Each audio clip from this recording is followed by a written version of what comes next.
انا بقى الحاجه الوحيده اللي نفسي اعرفها، ايفرتون قاعده في الدوري لغايه دلوقتي بتعمل ايه؟ ايه لازمه ايفرتون في الدوري؟ ليه يكسبوا اخر ماتش ويقعدوا في الدوري على حساب ليستر سيتي؟ ايفرتون لا فيها لعيبه ولا بتعمل حاجه في الدوري ولا ليها اداء ولا ليها وجود ولا ليهم شكل في الملعب. اكتر حاجه غلطتني في الموسم كله ان ايفرتون قعدت في الدوري في الاخر. كل حاجه في جدول الدوري كانت منطقيه جدا جدا.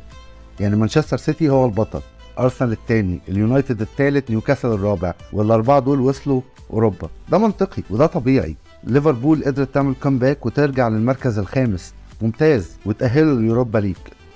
دي كامباك ممتازه من ليفربول، وطبيعي ان مركزهم يبقى فوق. السادس برايتون، بالموسم اللي عاملينه بالاداء اللي عاملينه يستحقوا. من المركز السابع بقى عندك استون فيلا، توتنهام، برنتفورد، وفولهام في المركز العاشر. الاربع فرق دول ادائهم يوديهم في الحته دي. ادائهم ممتاز وكويس جدا وبيعملوا شغل كويس جدا في الدوري، وخصوصا فولهام على فكره، واستون فيلا برضه. كريستال بالاس بقى في المركز ال11، وتشيلسي المصيبه في المركز ال12. هنتكلم عنهم دلوقتي ونشوف تشيلسي ايه اللي وداهم للمركز ده. ولفرهامبتون، وستهام، بورنموث، ونوتنجهام اللي عملوا كامباك. بورنموث ونوتنجهام الاثنين كانوا مهددين بالهبوط، وكانوا اول اثنين مرشحين للهبوط. قدروا يرجعوا في الدوري وقدروا يوصلوا للمركز ال15 وال16. اخر اربعه بقى ايفرتون اللي قعدت، وتحتها ليستر سيتي وليدز وساوثهامبتون. انا مجلوط ان ايفرتون قعدت، كسبت اخر ماتش وليستر كسبت اخر ماتش، فرق نقطتين لايفرتون، قعدت على حساب ليستر. طب ليستر نقدر نقول ان فيهم نجوم، يعني مش هقول لك ان هم كانوا بطل الدوري في 2016 والكلام ده، لان من بعد موت رئيس النادي ومالك النادي ايامها مستواهم فضل في النازل سنه بسنه. بس عندهم نجوم، عندهم ماديسون، عندهم فاردي، عندهم لعيبه. انما ايفرتون ما فيهاش حد، فمضايقني. وعلى فكره ايفرتون واحد من 6 فرق ما هبطوش نهائي في تاريخ البريمير ليج، ما نزلوش للدرجه الثانيه. عاملين زي الاتحاد السكندري في مصر كده، اللي هو لا لهبوط الاتحاد، فبيحصل اي حنكشه اي معجزه يقعدوا في الدوري بالبركه، بعدين يعملوا موسم حلو وبعدين 10 وحشين. دي ايفرتون. انا ما بحبش ايفرتون صراحه يعني. ليستر وليدز وساوثهامبتون. ليدز من بعد بيلسا وهم في الورد، طراطير الطراوه خالص يعني.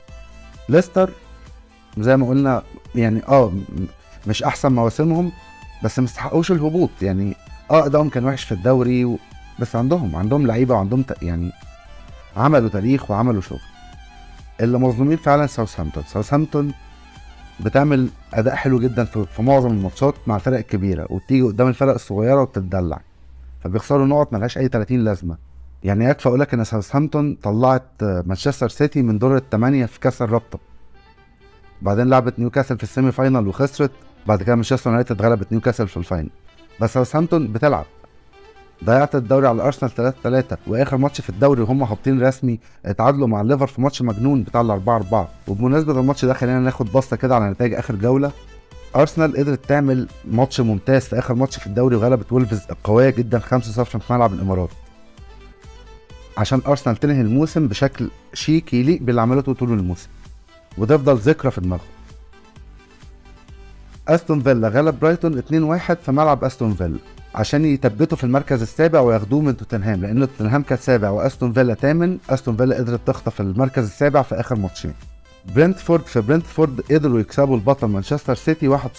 الابداع مش هنا، الابداع ان برنتفورد هو الفريق الوحيد اللي غلب مانشستر سيتي رايح جاي في الدوري. ده تاني موسم لبرنتفورد من بعد الصعود، بصراحه عاملين اداء كويس جدا ومقنع جدا، وايفان توني عندهم جايب 20 جون في الدوري، يعني يستحقوا التحيه بصراحه على اللي هم عاملينه على المركز اللي وصلوا له في الدوري. تشيلسي في اخر ظهور ليهم في الدوري اتعادلوا مع نيوكاسل في ستانفورد بريدج 1-1 عشان يقفلوا الموسم بشكل احسن. احنا اتعادلنا مع الكبار، والاهم ان هم ضيعوا المركز الثالث من نيوكاسل. نوتنجهام وكريستال بالاس 1-1، ماتش كده في نص الجدول ما فرقش كتير في ترتيب الفرقتين. ايفرتون غلبت بورنموث برضو كانت ضمنت البقاء وضمنت مركزها، بس خسرت من ايفرتون في الجوديسون بارك في ليفربول، وده انا زي ما قلت لكم مجلوط من فوز ايفرتون، انا متضايق منه. توتنهام ضربت ليدز بالاربعه، وهاري كين جاب جونين عشان يبقى تاني هدافين الدوري 30 جون بفرق 6 جوان عن هالاند. هاري كين عمل موسم مجنون، عمل موسم خرافي بالنسبه للعيب بيلعب لوحده. توتنهام مش فاضيه، توتنهام فيها سون وفيها كولوفسكي وفيها لوكاس مورا وفيها ريتشارلسون وفيها خط نص جبار، وفيها الفرقه كويسه جدا، بس ادائهم كلهم السنه دي كان اسوأ من السيء، كان وحش قوي. انما هاري كين لوحده طار ل 30 جول، هو عمل موسم اسطوري بالنسبه لهاري كين. ولو تابعتوا توتنهام على مدار الموسم، هاري كين كان بيدي فرص انفرادات للعيبه بتاعه توتنهام وبيضيعوها. يعني هو كان ممكن يطلع ب 15 16 20 اسيست في الموسم، بس ضعف مستوى لعيبه توتنهام ضيع كل ده على الفريق، وضيع مركز كمان على الفريق. فلازم ندي هاري كين شابوه على الموسم اللي عامله السنه دي الحقيقه. ليستر سيتي كانت بتعافر في اخر ماتش وبتحاول تقعد على امل ان ايفرتون تخسر، وكسبت فعلا وستهام 1-0 على ملعب كينج باور ستاديوم، ولكن كان الموضوع انتهى وايفرتون عادت في الدوري وبعدت ليستر للدرجه الثانيه. مانشستر يونايتد غلبت فولهام 2-1 في ملعب الاولد ترافلد، وده تاكيدا للفكره اللي قلناها قبل كده ان إيريك تين هاج بيعمل اسطوره جديده في مانشستر يونايتد، بيعمل ثوره جوه النادي. ما تستعجلوش عليه. سير أليكس فريكسون للمرة المليون عشان ياخد أول دوري مع اليونايتد قعد 6 سنين، وبعدها عمل الإمبراطورية بتاعت سير أليكس فريكسون. ما تستعجلوش على تين هاج. تين هاج اللي عامله دلوقتي إنه فعلا بيحط مانشستر يونايتد على التراك سليم جدا. الماتش ده فرق جدا مع مانشستر يونايتد الفوز ده، لأنه طلعهم للمركز الثالث اللي بيبعتهم بشكل مباشر لمجموعات دوري أبطال أوروبا. واخر ماتش كان الماتش المجنون بين ليفربول وساوثهامبتون 2-0 2-2 4-2 لساوثهامبتون 4-4. ماتش كان خيالي وممتع جدا، وامتع ماتش في اخر جوله في الدوري الانجليزي فعلا. وهنا انا عايز اتكلم عن ليفربول في نقطه. ليفربول اتعادلت اخر ماتشين. ليفربول لو كانت كسبت اخر ماتشين كانت وصلت لدوري ابطال اوروبا، للشامبيونز ليج بدل اليوروبا ليج. لما نيجي نبص على جدول الترتيب هنلاقي نيوكاسل 71 نقطه وليفربول 67 نقطه، فرق بينهم 4 نقط.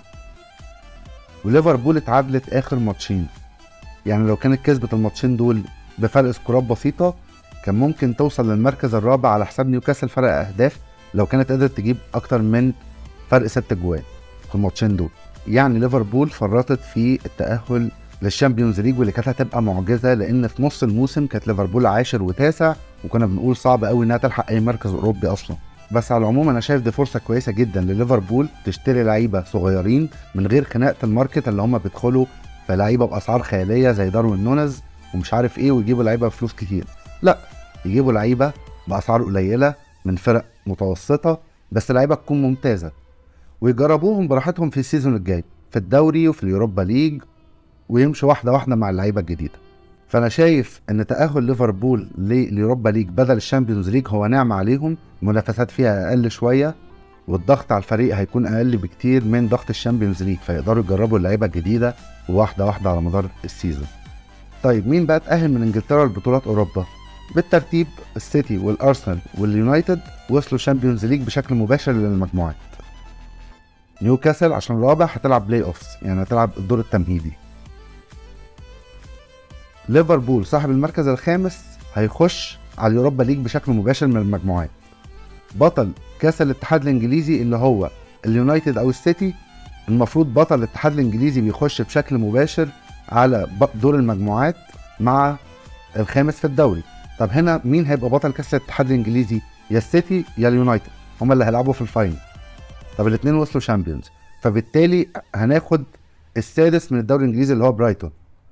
فبرايتون هيلعب يوروبا ليج المفروض، الله اعلم ايه اللي هيحصل، بس ده المفروض اللي هيحصل. المفروض بقى برايتون سادس الدوري كانت تاخد مقعد مؤهل مباشر لدوري المؤتمر الاوروبي، وبطل كاس الرابطه اللي هو اليونايتد برضو ياخد المقعد الثاني في دوري المؤتمر الاوروبي. فالوضع دلوقتي بقى معقد شويه، لان وجود السيتي واليونايتد في المراكز المؤهله للشامبيونز ليج وهم ابطال كاس الرابطه وكاس الاتحاد عقدوا الدنيا في التاهل لليوروبا ليج والدوري المؤتمر الاوروبي. فلو مشينا بالشكل الطبيعي فبرايتون هتخش اليوروبا ليج، واستون فيلا وتوتنهام يدخلوا المؤتمر الاوروبي. ده صح ولا غلط؟ لا مش عارف، مش متاكد. بس الاكيد ان ليفربول لو السيتي خدت الشامبيونز ليج ليفربول مش هتخش الشامبيونز ليج. ليه؟ الكلام ده يتطبق لو ليفربول هي اللي خدت الدوري وهي خامس، في الحاله دي هياخدوا التوب 4 زائد ليفربول. انما لو ليفربول خامس واللي خد الشامبيونز ليج واحد من اللي فوق عادي بيدخل اول 4 بس. فلو خدنا نفس الكونسبت يبقى اللي هيتأهلوا لليوروبا ليج وللمؤتمر الاوروبي هم بس ليفربول وبرايتون، من غير ما نضيف حد تاني ومن غير ما نلعب في الجد. فخلينا نستنى، خلاص فاضل ايام على نهائي الشامبيونز ليج بين السيتي والانتر، ونهائي كاس الاتحاد برضو بين السيتي واليونايتد. وفي الحالة دي ممكن يبقى فيه معجزة بفوز السيتي بالثلاثية كثالث فريق انجليزي في التاريخ. وهنتكلم بقى براحتنا عن تشيلسي وعن الليفر وعن الفرق اللي اتأهلت لدور المجموعات وللشامبيونز ليج واليوروبا ليج وهتمشي ازاي. ولسه عندنا الجزء الثاني من الارقام القياسية وتقييم الموسم وتقييم موسم الكبار، سواء سيتي، ارسنال، يونايتد، نيوكاسل، ليفربول، تشيلسي، توتنهام. هنتكلم عنهم كلهم بالتفصيل، وهنشوف بقى في تقييم الموسم بالارقام القياسيه بتاعته الدنيا هتمشي ازاي. قبل ما تمشي ما تنساش تعمل لايك وسبسكرايب وشاركني رايك في الكومنتات، مين هيتاهل وايه الدنيا ماشيه ازاي، وايه رايك في الموسم بشكل عام، وانت كنت متوقع من فريقك ان هو يوصل للمرحله دي الموسم ده، ولا احسن ولا اوحش من اللي كان في توقعاتك. وسلام.